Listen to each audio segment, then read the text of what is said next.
آج 20 رمضان المبارک ہے. یہ وہ دن ہے جب فتح مکہ جیسا عظیم معرکہ جو ہے وہ سر انجام پایا تھا. تو وہ کیا بنیادی وجوہات تھیں جن کی بنا پر نبی کریم صلی اللہ علیہ وسلم کو 10,000 صحابہ کے عظیم لشکر کے ساتھ مکہ کی طرف جانا پڑا؟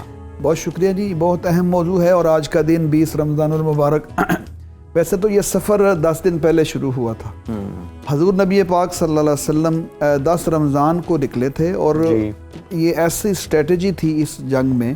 اور یہ ویسے عمومی طور پر مدینے کے دور میں حضور علیہ الصلوۃ والسلام نے جتنے جنگیں لڑی، آخری دو بڑی جنگوں کے علاوہ جس کو غزوہ حنین اور غزوہ تبوک کہتے ہیں، عام اسٹریٹجی یہی ہوتی تھی کہ بہت زیادہ اس کی نشر و اشاعت نہیں کی جاتی.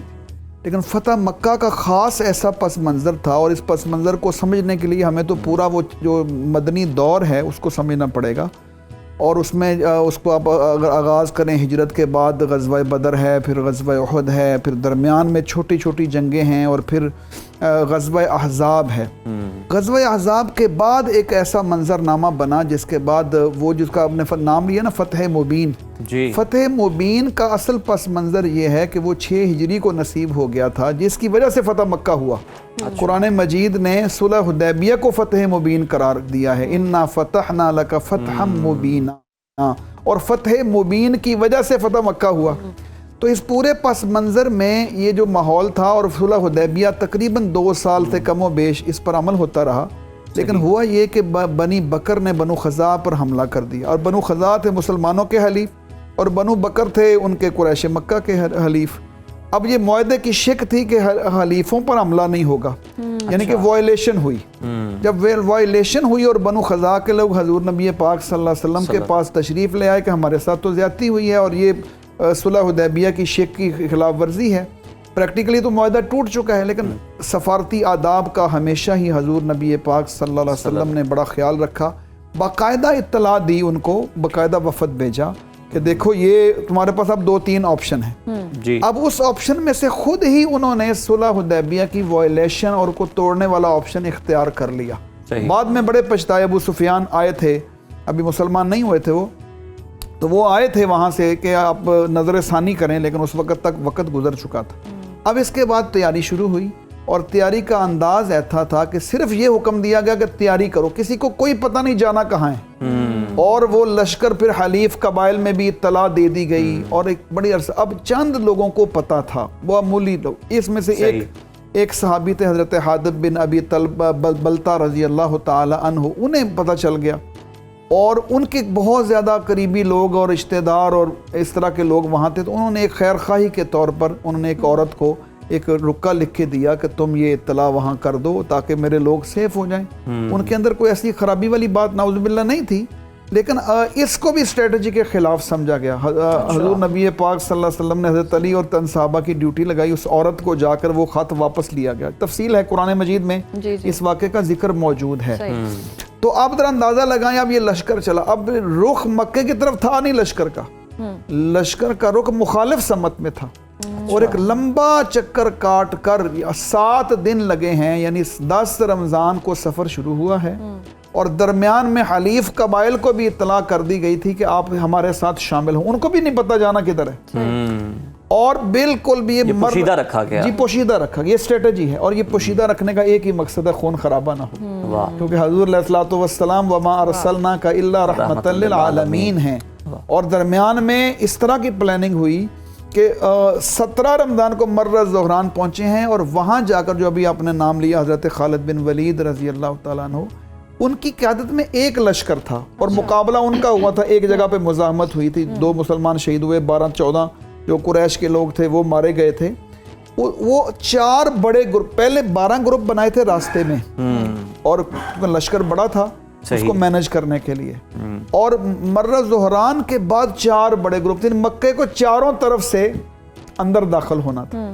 لیکن وہاں پہ جو عظیم الشان ایک منظر پیش ہوا کہ 10,000 کے لشکر کو رات کو جب کہا گیا کہ اپنا الاؤ روشن کرو، یعنی کہ ایک شان و شوکت کا اظہار تھا. اب جو ابو سفیان تھے وہ اس کے تھوڑے در سے بعد مسلمان ہو چکے تھے، لیکن ان کو جنگی حکمت عملی کے وہ بھی بہت ماہر تھے، کیونکہ بڑی بڑی جنگوں میں قریش کی طرف سے قیادت کرنے والی وہی شخصیت تھی. تو انہیں اندازہ تھا کہ کچھ ہونے والا ہے. اور وہ راتوں کو باہر آتے تھے اور اسی طرح اپنے ساتھیوں کے ساتھ باہر آئے اور آہستہ آہستہ قریب آتے گئے. پتہ نہیں تھا, آپس میں اندازے لگاتے تھے کون ہو سکتا ہے, یہ کون سا لشکر ہے, یہ کیسے لوگ ہیں. اب وہ قریب آئے تو ادھر سے ظاہر ہے مسلمانوں کو بھی ظاہر ہے چھاپا مار اور جاسوسی والی اور اطلاعات کرنے والی. اس پوری جنگ میں ہمیں یہ بھی اسٹریٹجی کا اندازہ ہوتا ہے کہ کس طرح جنگوں کے اندر اطلاعات اور بر وقت جو انفارمیشن ہے اس کی کتنی اہمیت ہوتی ہے. اور ابو سفیان اور ان کے ساتھیوں کو حضرت عباس رضی اللہ تعالیٰ جو حضور علیہ الصلوۃ والسلام کے چچا ہیں, انہوں نے آواز پہچان لی تھی اور اس کو ساتھ لیا اور ساتھ لے کر پھر حضور کی خدمت میں حاضر ہوئے. اس موقع پر ایک واقعہ ہوا کہ وہ انہوں نے کہا کہ تم کدھر آئے ہو, اور ساری بات جب ہوئی تو حضرت عباس نے ایک سفارش کی نبی پاک صلی اللہ علیہ وسلم سے کہ دیکھیں یا رسول اللہ, یہ سردار ہیں, آج ہم ان کے ٹھیک ہے ان کو پکڑ لیا ہم نے, تو ہم ایسا کریں ان کے لیے کوئی اعزاز یا اکرام کا اناؤنس کریں. حضور علیہ الصلوۃ والسلام نے فرمایا کہ جاؤ, من دخل دار ابو سفیان فہو آمن, جو ابو سفیان کے گھر میں داخل ہو جائے گا اسے امان دے دی جائے. پھر آپ اندازہ لگائیں ایک لمحے کے لیے کہ حضور نبی پاک صلی اللہ علیہ وسلم کو اللہ رب العزت نے فرمایا کہ یہ رحمت للعالمین ہیں, اور حضور علیہ الصلوۃ والسلام نے اتنی, دیکھیں آپ نے ابھی بات کی تھی, اب مکے والوں کا ظلم کتنا زیادہ تھا. ڈاکٹر صاحب یہی بات میں کہنا چاہ رہا ہوں کہ جو معافی کا اعلان کر دیا اتنے مظالم ڈھانے والوں کو, ان کے لیے معافی کا اعلان کر دیا, تو اس پیغام نے, اس بات سے, اس عمل سے اسلام کس قدر پھیلا, کتنی مدد ملی؟ اتنی بڑی مدد ملی جس کا تصور بھی آج ہم یہاں بیٹھ کے نہیں کر سکتے. یعنی کہ آپ اندازہ لگائیں کہ یہ سارے مشکل حالات میں رہے نا حضور علیہ الصلوۃ والسلام, پہلے مکہ کے 13 سال, پھر مدینہ کے یہ جو 8 سال تھے, اسپیشلی 6 سال شروع والے, اس میں تو اتنے زیادہ حالات سخت تھے کہ راتوں کو پتہ ہی نہیں ہوتا تھا کیا ہو جائے گا. صلح حدیبیہ کے بعد امن نصیب ہوا, حضور علیہ الصلوۃ والسلام نے دنیا کے بادشاہوں کو خطوط لکھے اور اسلام کو پیغام پہنچانے کا ایک بڑا موقع میسر آیا. اب اس کے بعد جب یہ ہوا کہ اب 10,000 کا لشکر پہنچ گیا ہے, اور ابو سفیان کو ایک جگہ ایسے درے پر کھڑا کیا گیا تھا جہاں انہوں نے سارے لشکر کا جائزہ لیا, کون سے قبیلے کے لوگ ہیں, کیسے گزریں گے, کیسے جائیں گے. اب یہ چار لشکر, ایک لشکر کی قیادت حضرت خالد بن ولید رضی اللہ تعالیٰ, وہ بھی جنگی امور کے بڑے ماہر تھے, تو ان کا ایک جگہ مقابلہ ہو. لیکن اس دوران مقابلے سے خود اوائڈ کیا گیا کہ جان بوجھ کر ایسا ماحول بنایا گیا کہ یہ وہ اشتعال دینے کی کوشش کر رہے تھے کہ لڑائی کریں. صحیح. لیکن حضور کا حکم تھا لڑائی نہیں کرنی, ہم نے خون بہانے کی کم سے کم کوشش کرنی ہے. اور ایسا ہی ہوا, جب چاروں طرف سے 4 بڑے لشکر مکے میں داخل ہو گئے, اور جب اس سے پہلے ابو سفیان کو بھیج دیا گیا تھا, اور ابو سفیان نے جب لوگوں کو بتایا جا کہ محمد کا لشکر آ گیا ہے صلی اللہ علیہ وسلم, تو لوگوں کو یقین نہیں آتا تھا.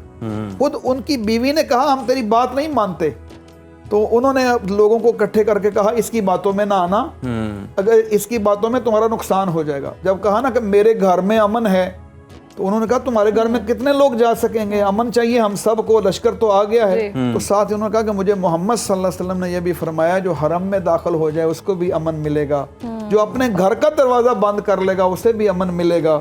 اور اس طرح لوگ پھر بھاگے حرم کی طرف, اپنے گھروں کی طرف. لیکن اس لشکر کی کیفیت یہ کہ آقا علیہ الصلوۃ والسلام داخل ہوئے ہیں. سب سے پہلے جو اصل مقصد تھا خانہ کعبہ کو شرک اور بت پرستی سے پاک کرنا, حضور علیہ الصلوۃ والسلام نے اپنے ہاتھوں سے خانہ کعبہ کو بت پرستی سے پاک کیا. وہاں شرک کے جتنے تصویریں لگی ہوئی تھیں نبیوں کی, وہ وہاں سے خود مٹائیں اور خانہ کعبہ کے اندر سے پاک. اس موقع پر ایسے ایسے واقعات ہیں, اب تفصیل جانے. خانہ کعبہ کی چابی تھی عثمان بن طلحہ کے پاس, جس نے پہلے داخل نہیں ہونے دیا تھا جانے سے پہلے, اور سخت رویہ اختیار کیا تھا. حضرت علی نے چابی ان سے لے لی اور ساتھ سفارش کی, یا رسول اللہ اگر ممکن ہو چابی ہمیں دے دیں. حضرت عباس کے خاندان نے کہا ہم حاجیوں کی حفاظت کرتے ہیں, چابی ہمیں دے دیں. حضور علیہ الصلوۃ والسلام خانہ کعبہ کے اندر داخل ہوئے, آپ کو پتہ ہے اس کے جوف کعبہ کہتے ہیں. اندر سے جب بتوں کی صفائی ہوئی, سیدنا جبرائیل علیہ الصلوۃ والسلام تشریف لائے. قرآن پاک کا واحد مقام ہے جو خانہ کعبہ کے اندر نازل ہوا, سورہ آل عمران کی آیت نمبر 59 اور 60, ان اللہ یأمرکم ان تؤدوا الامانات الی اہلھا. اور حضور نے آ کر فرمایا کہ چابی عثمان بن طلحہ ہی کے پاس رہے گی, وہ ایمان لا چکے تھے. اس سے اب اندازہ لگا کتنی رحمتیں ہیں جو روکنے والے ہیں, حضور ان کے لیے دروازے کھول رہے ہیں. بہت شکریہ ڈاکٹر صاحب آپ کے وقت کا. اور واقعی جی تاریخ میں ہمیں ایسی فتح ملتی ہے جس کا ذکر کر کے روح ایک بار پھر سے تازہ ہو جاتی ہے, اور دلوں کو جیتا گیا اس فتح کے بعد. ہم نے دیکھا